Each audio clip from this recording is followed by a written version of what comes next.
ಸುಕ್ಕು, ಇದನ್ನೆಲ್ಲ ನೀನೇ ಅರೇಂಜ್ ಮಾಡಿದ್ದೀನಿ. ಹೌದು ರೀ, ಇಷ್ಟು ದಿನ ಕುಡಿಬೇಡಿ ಕುಡಿಬೇಡಿ ಅಂದ್ರು ಕದ್ದು ಮುಚ್ಚಿ ಕುಡಿತಿದ್ರಿ.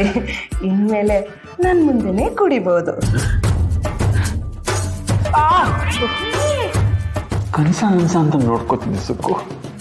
ಇದ್ರೆ ನಿನ್ನಂತ ಹೆಂಡತಿ ಇರ್ಬೇಕು ಕಣೆ ಸುಕ್ಕು. ತಾರ್ ಮರುಭೂಮಿ ಅಂತ ಇರೋ ಈ ನಿನ್ನ ಕೆನ್ನೆಗೆ ನಾನೊಂದು ಉಮ್ಮ ಕೊಡ್ಲಾ? ಏರ್ಪ್ಲೇನಲ್ಲಿ ಹೋದಷ್ಟೇ ಖುಷಿ ಆಗತ್ತೆ ಕಣೆ. ಬೇಡ ರೀ. ಯಾಕೆ ಸುಕ್ಕು? ನನಗೆ ಫ್ಲೈಟ್ಗಿಂತ ಕೆಂಪು ಬಸ್ಸಲ್ಲಿ ಹೋಗೋದೇ ಇಷ್ಟ. ಆಕ್ಸಿಡೆಂಟ್ ಆಗೋಗ್ಬಿಡ್ತು ಸುಕ್ಕು. ಪರವಾಗಿಲ್ಲ, ಆದ್ರೂ ಬದುಕೋ ಚಾನ್ಸ್ ಇರುತ್ತೆ. ಫ್ಲೈಟ್ ಕ್ರಾಶ್ ಆದ್ರೆ ಲೈಫೇ ಸ್ಕ್ರಾಪ್ ಆಗ್ಬಿಡುತ್ತೆ.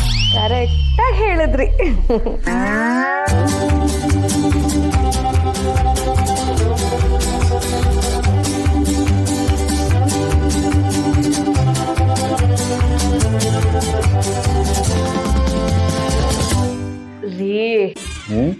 ಹೇಳಿ ಸುಕ್ಕು.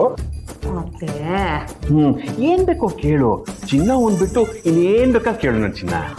ಅದೆಲ್ಲ ಬೇಡ ರೀ. ದೀಪ ಮತ್ತೆ ಚಿರು ಇತ್ತೀಚೆಗೆ ಒಂಥರ ಇದಾರಲ್ಲ. ಇಲ್ವಲ್ಲ? ಇಲ್ಲ ರೀ, ಅವ್ರಿಬ್ರ ಮಧ್ಯೆ ಏನೋ ಸರಿ ಇಲ್ಲ. ಅವ್ರೇನಾದ್ರೂ ಜಗಳ ಆಡ್ಕೊಂಡಿದಾರಾ? ನಂಗೆ ಗೊತ್ತಿಲ್ಲ.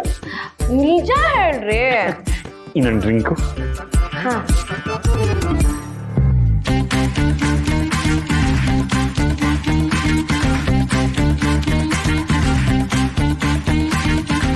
ಯಾಕೆ ಸುಕ್ಕು ಬೇಜಾರಾಗಿದ್ಯಾ? ಹೆಂಡತಿ ಮುಂದೆ ಕೂತ್ಕೊಂಡು ನಾನು ಎಣ್ಣೆ ಹೊಡಿತಾ ಇದ್ದೀನಿ, ಎಷ್ಟು ಖುಷಿ ಆಗ್ತದೆ ಗೊತ್ತಾ? ನಿಜವಾಗ್ಲು ಅವರಿಬ್ರು ಮಧ್ಯೆ ಏನಾಗಿದೆ ಅಂತ ನಿಮಗ್ ಗೊತ್ತಿಲ್ವಾ? ಇಲ್ಲ, ನಿನ್ ಅಲ್ಲ, ನಾನು ಈ ಎಣ್ಣೆ ಮೇಲೆ ನಂಗೆ ಗೊತ್ತಿಲ್ಲ. ಅಂದಮೇಲೆ ನಾಳೆಯಿಂದ ಇದನ್ನ ನೀವು ಕುಡಿಯೋ ಹಾಗಿಲ್ಲ. ಯಾಕೆ ಸ್ವಲ್ಪ ಶಾಕ್ ಕೊಡ್ತೀಯಾ? ಹೇಳ್ದಷ್ಟು ಮಾಡ್ಬೇಕು, ಇಲ್ಲ ಅಂದ್ರೆ ನಮ್ಮ ಅಪ್ಪ ಅಮ್ಮನ್ಗೆ ನೀವೇನಾದ್ರೂ ನನ್ನ ಮನೆ ಬಿಟ್ಟು ಹೋಗು ಅಂತ ಕಳ್ಸಿದ್ದೀರಾ ಅಂತ ಗೊತ್ತಾದ್ರೆ ಇಡೀ ಊರನ್ನೇ ಇಲ್ಲಿ ಕರ್ಕೊಂಡ್ ಬರ್ತಾರೆ. ಅದು ಬಿಡಿ, ನಮ್ಮ ಅಣ್ಣ ನರಸಿಂಹಣ್ಣಂಗೆ ಇದೆಲ್ಲ ಗೊತ್ತಾದ್ರೆ ನಿಮ್ ಯಾರನ್ನೂ ಸುಮ್ಮನೆ ಬಿಡಲ್ಲ. ನಿಮ್ ಜನ್ಮನ ಜಾಲಾಡ್ಬಿಡ್ತಾನೆ. ಅವನ್ಗೆ ನಾನಂದ್ರೆ ಪ್ರಾಣ. ನನ್ಗೇನೋ ಹೆಚ್ಚು ಕಡಿಮೆ ಆಗ್ತಿದೆ ಅಂತ ಅವ್ನ್ ಗೊತ್ತಾದ್ರೆ ಪರಿಣಾಮ ಸರಿಗಿರಲ್ಲ. ಮತ್ತೆ ನನ್ನನ್ನು ಇಲ್ಲಿಂದ ಓಡಿಸ್ತೀನಿ ಕಳಿಸ್ತೀನಿ ಅಂತ ಹೇಳಿದ್ರೆ ಚೆನ್ನಾಗಿರಲ್ಲ.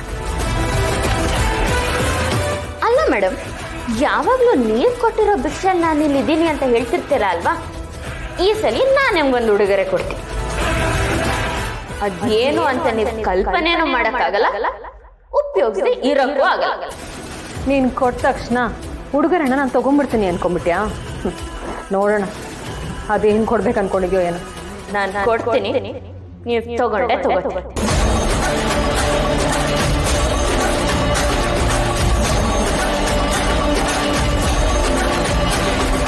ಏನ್ ತೊಂದರೆ ಇವನು? ನಿನ್ ಮುಂದೆನೆ ಅಮ್ಮ ಅಪ್ಪ ಅಣ್ಣ ಅಂತ ಹೆಸರೆಲ್ಲ ಎತ್ತುತ್ತಾ ಇದ್ದಾಳೆ. ಅದನ್ನೆಲ್ಲ ಕೇಳಿಸ್ಕೊಂಡು ಸುಮ್ಮನೆ ನಿಂತಿದ್ಯಲ್ಲ, ಏನಾದ್ರೂ ಮಾಡ್ಬೇಕಿತ್ತಲ್ವಾ?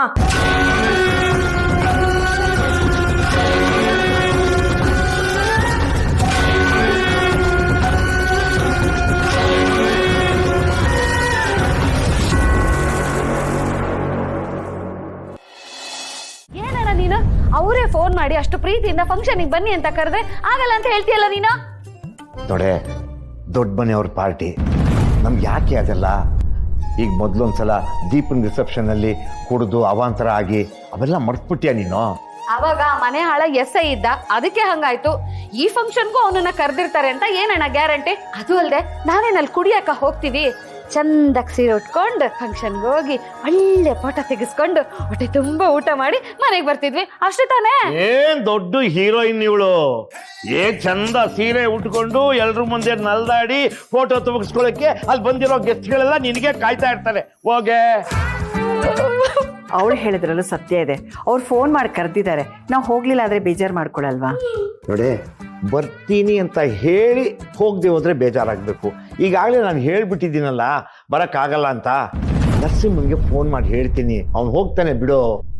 ಸರಿ ಬಿಡಿ.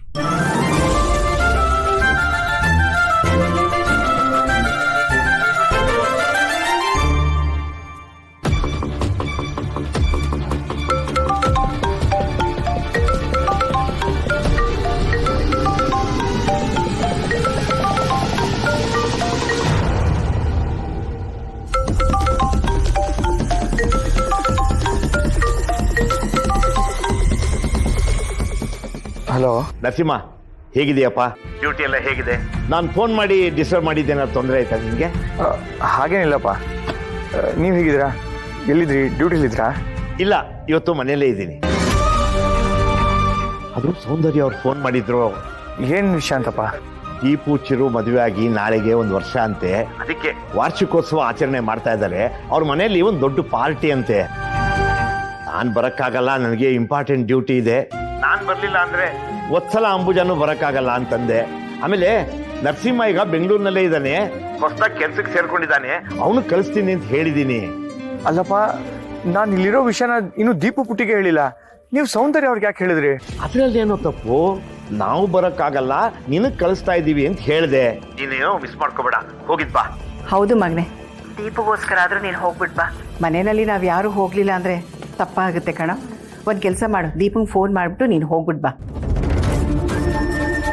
ನಿಮ್ಮ ಕಂಪ್ನಿಯವ್ರಿಗೆ ನಾಳೆ ನಾ ಬರಲ್ಲ ಅಂತ ಇವತ್ತೇ ಹೇಳ್ಬಿಡಪ್ಪ. ಸರಿ ಆಯ್ತು. ಲೋ ನರಸಿಂಹ, ದೀಪನ್ ಮನೆ ಫಂಕ್ಷನ್ಗೆ ಹೋಗ್ತೀಯಲ್ಲ, ಅಲ್ಲಿ ಫೋಟೋಸ್ ಎಲ್ಲ ತೆಗೆದು ಕಳ್ಸೋ. ಫೋಟೋದಲ್ಲೇ ನೋಡಿ ಖುಷಿ ಪಟ್ಕೋತೀನಿ, ಆಯ್ತಾ?